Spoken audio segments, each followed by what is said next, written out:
اليوم غتكون عندنا قصة رعب كالعادة في القناة ديالنا. نتمنى منكم تخليو اشتراك القناة باش يوصلكم الجديد عما قريب. كنبغي نشكر كاع الناس اللي عجبها المحتوى وخلات اشتراك في القناة ديالنا. المهم ما نطولش عليكم بزاف وندخلوا في القصة. كتبدا القصة في واحد الفيلاج اللي بعيد.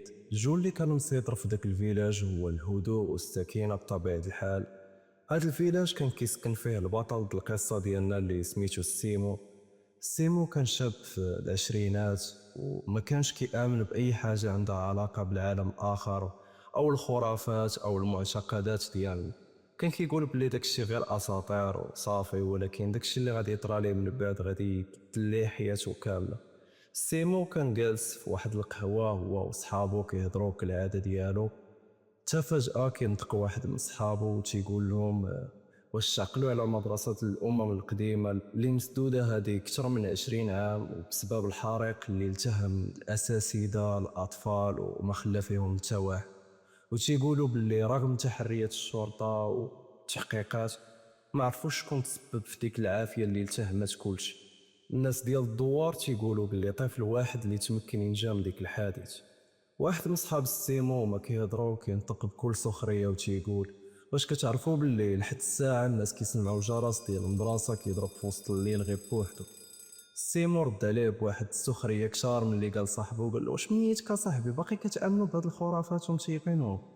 صحابو ردوا عليه وقالوا له بواحد الطريقه داك انت بصح ما كتامنش بهذا الشيء، جرب تدخل اخي السيمو لديك المدرسه في 12 د الليل. رد عليهم السيمو بكل ثقه في النفس وقال لهم واش تخاطروا معايا على 100 درهم للواحد الا دخلت لديك المدرسه في 12 د الليل؟ كاملين ردوا عليه وما كيضحكوا اكثر منه بكل ثقه. قالوا له سيدي غادي نعطيوك اكثر من 100 درهم الا زعمتي تدخل لديك المدرسه في 12 ديال الليل بالضبط.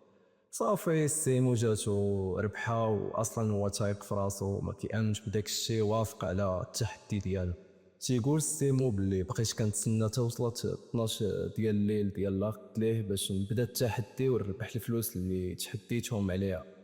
وصلت للباب ديال المدرسة وكانت واحد الباب ديال الحديد اللي كبيرة بزاف والصدا واكلها من كاع الجوانب ديالها، ومكتوب فوق منها بواحد الخط اللي باهت مدرسة الأمم الابتدائية. البرد كان كيصفر ليا في ودني والعشب طويل داير بكاع السور المهجور اللي كان كامل محطم. حطيت يدي على الباب وكنسمع الصوت ديال السرير ديال الباب. صدى الصوت كان كيرجع وكيتسمع ليا وسط داك الظلام كامل. غير كندخل كنشم ريحة الدخان وواحد الريحة قوية بحال محرق يلا وقع دابا ماشي هادي سنين. الساحة كانت عامرة بواحد الكراسة اللي مهرسين وصبورة مشققة. الكراسة كانوا محروقين وبقاو منهم شي أجزاء متناثرين فوق الأرض. كان واحد الكرات وشي ألعاب محروقين. وسط ديك المدرسة كان واحد الشجرة اللي كبيرة بزاف وكانت كارمة وكانت الشكل ديالها بحال شي يد اللي يابسة. شوية كنسمع واحد الأصوات بعادين وخافتين، واخا داك الصوت كان بات وخفيف ولكن كان انه كافي يقفزني براسي وانا نقول صافي بركه من اللعبه الدراري، راني عارفكم تابعيني وباغيين تخلعوني هنا. يلا غير بانوا عندي راه عارفكم خسرتوا التحدي. بقيت كنتسنى شي واحد من صحابي يرد على ديك الهضره اللي قلت، ولكن للاسف ما كنسمع حتى شي رد. ما رد عليا حتى واحد. قلت راه غالبا غيكون تهيألي وقررت نتجاهل داك الشعور ديال الخوف اللي بدا كيدخلني. فقررت نكتشف المدرسة من الداخل. تتيبان لي واحد الممر اللي كان طويل، فقررت انني نقصدو. حتى كيبان لي اقسام على اليمين واليسر كاملين كانوا محروقين. فكنقرر ندخل اول قسم كنصادفو تلقى السبوره باقيه تما مكتوب عليها بالطباشير شي كتابه وشي خط اللي كان مخربق ما كانش اصلا مفهوم. الاوراق والكتوبه محروقين مشتتين في كاع القناز ديال القسم. وانا كنتمشى في داك القسم حتى فجاه كنسمع الضحكات ديال الدراري الصغار اللي المفروض شنو كيديروا هنايا. ما يمكنش التواجد ديالهم يكون في هاد البلاصه وفي هاد الوقت بالضبط وفي هاد المكان اللي هو المدرسه المهجوره. هاد الشي كان كافي باش يخلي دقات ديال القلب ديالي كيتصارعوا بواحد الشكل اللي هيستيري، والرعب والخوف اللي ولا حقيقي اللي كان في الاول تيبان لي غير اسطوره. خصوصا انه ما يمكنش صحابي يضحكوا معايا ويقلدوا الصوت ديال الدراري الصغار بديك الدقه. الحاجه الوحيده اللي تحركت فيا ديك الساعه هي غريزه البقاء. والرغبه في الخروج من ديك البلاصه، حيت بديت كنحس بالخطر وبديت كنحس بالخوف كيتملكني، وبديت كنراجع الحسابات ديالي في المعتقدات اللي كنت كنآمن بها. جمعت الانفاس ديالي وتجاهلت الشعور ديال الخوف باش تكون عندي القدره انني نهرب من تما ونخرج من ديك المدرسه. فانا خارج من القسم وغادي للباب ديال المدرسه، شويه كيبان لي واحد النور خارج من واحد الشق ديال واحد الباب، وداك النور كان خافت بحال شي عافيه مهيله وشاعله كتبان. انا جاني الفضول باش نطل من داك الشق، واخا كنت مخلوع قلت راه غادي نطل غير من الشق نشوف شنو كاين تما، حيت جاتني غريبه تكون النور ديال عافيه في واحد البلاصه اللي مهجوره وكامله مظلامه. ولكن الصدمه الحقيقيه ما كانتش في العافيه، كانت في داك الشيء اللي رانشوف. دراري صغار جالسين فوق الطاولات كيشوفوا فيا بواحد العينين اللي كحلين وسوداويين، وكانوا فيكسين انظار ديالهم للجهه ديالي، بحال كانوا اصلا مراقبيني من قبل وكيتسناوني غير نطلع عليهم. الشكل ديالهم كان بحال شي جثث حيه وخارجه من القبور. نقدر نقول لكم باللي بديت كنحس بالانفصال عن الواقع، بقيت كنحك في عيني لربما يكون غير حلم، وفايق نلقى راسي باقي في الناموسيه ديالي. تفرا مشات عين دوك الدراري بداو كيضحكوا بواحد الصوت اللي هيستيري، فكروني في الضحكات اللي سمعت في القسم اللي كان قبل. وقفات وحده من البنات اللي النص ديال وجهها كان متفحم وكحل، وقالت لي بواحد الصوت اللي طفولي ومتقطع: المعلمه ديالنا كتسناك لطاخ، مازال ما كملت لنا الدرس. هنايا رجعت باللور وانا كلي مرعوب وكنحس بالدوخه وكنحس براسي قريب غادي نغيب. جنا كنرجع باللور وانا كلي صدمه وفي حاله ديال غير التقبل لذاك المنظر اللي شفت. حتى فجاه كنحس بواحد اليدين اللي كانوا رطيبين وصغارين كيشدوا ليا في يدي. كنهبط عيني وكنلقى واحد الدري صغير اللي وجهه واكله العافيه وكيشوف فيا بواحد الابتسامه اللي غريبه وكيقول لي: اجي تلعب معانا. ديك اللحظه ما حسيتش براسي، تلقيت راسي كنغوت: وابعدوا مني. غريزه البقاء كتخدم عاوتاني، وكندفعو بكل جرأه وكنهرب من ديك البلاصه اللي واخا ما كنشوف شنو قدامي غير كنجري، حيت الممر كان مظلم بزاف. بقيت كنجري في ديك البلاصه والشعور ديال الجنون ولا كيسيطر عليا اكثر من الشعور ديال الخوف، لدرجه انني ما عرفتش الباب ديال الخروج فين جات. بقيت غير كنجري واي باب كتبان لي كندفعها، حتى لقيت راسي قدام واحد الباب اللي مكتوب فيها قاعه الاساتذه. كنفتح داك الباب وانا كنهج، كنلقى الدخله مرونه بزاف، تصاور ديال المعلمين اللي في الحيط كانوا غاملين ومحروقين.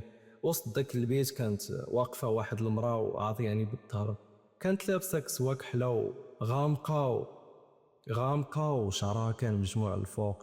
كنقرب منها بواحد الصوت اللي كان كيرجف وكنقول: عافاك عاونيني نخرج من هنا، راني وحلت ما عرفت شنو ندير. المراه دارت عندي بشويه، والنص ديال وجهها كان زوين ونقي، ولكن النص الاخر كان عباره عن اللحم اللي محروق، جلده دايبه مدليه من عندها.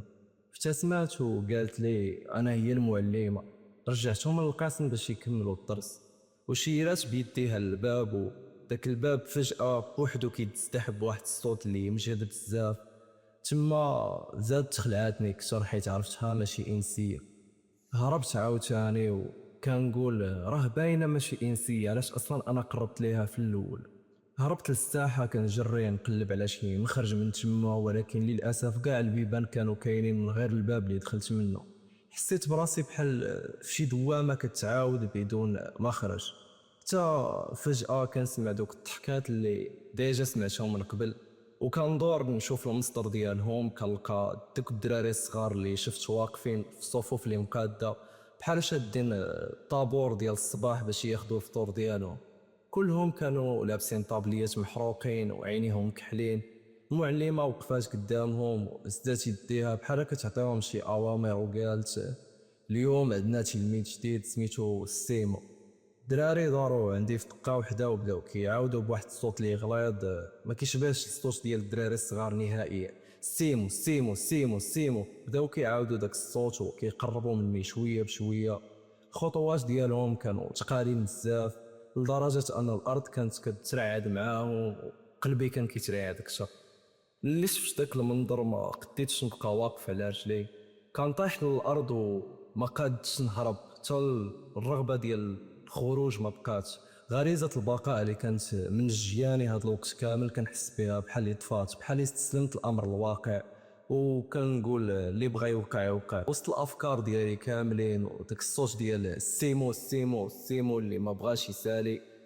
الشعور غريب بدا كيجيني في ديك الساعه، الظلام بدا كيجيني في عيني وكنشوف غير الضبابه. تا شويه كنعاود نحل عيني وما كنلقى حتى شي واحد حدايا، بحال بصح كنت كنحلم. كنوض وكندور عيني باش نقلب على دوك الاطفال اللي كانوا، ولكن تيبان لي هاد المره غير طفل واحد، وكان هاز واحد البيدوزه ديال ليسونس وغاز كيرشون في القناز. انا شفتو بحال غادي يشعل العافيه، مع اصلا عارف راسي في واحد المدرسه اللي محروقه. بلا ما نفكر ولا نقول شكي يدير هذا هنايا، مشيت عنده باش نمنعو. كنلقاه واحد الدري صغير، فاش كيدور يشوف فيا كنلقى عنده نفس الملامح ديالي انا نيت فاش كنت صغير، ويشوف فيا بابتسامه ويقول لي ياك غادي نحرقوهم كاملين.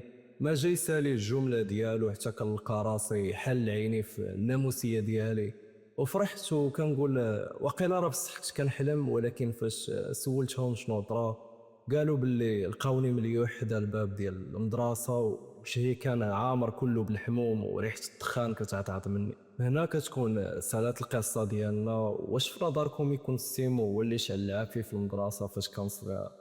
المهم تتخليو الرأي ديالكم في التعاليق، وفضلا وليس امرا تقدروا تخليو اشتراك في القناه باش يوصلكم الجديد عما قريب. ونتمنى نكون نجحت في الالقاء ديال الكاس.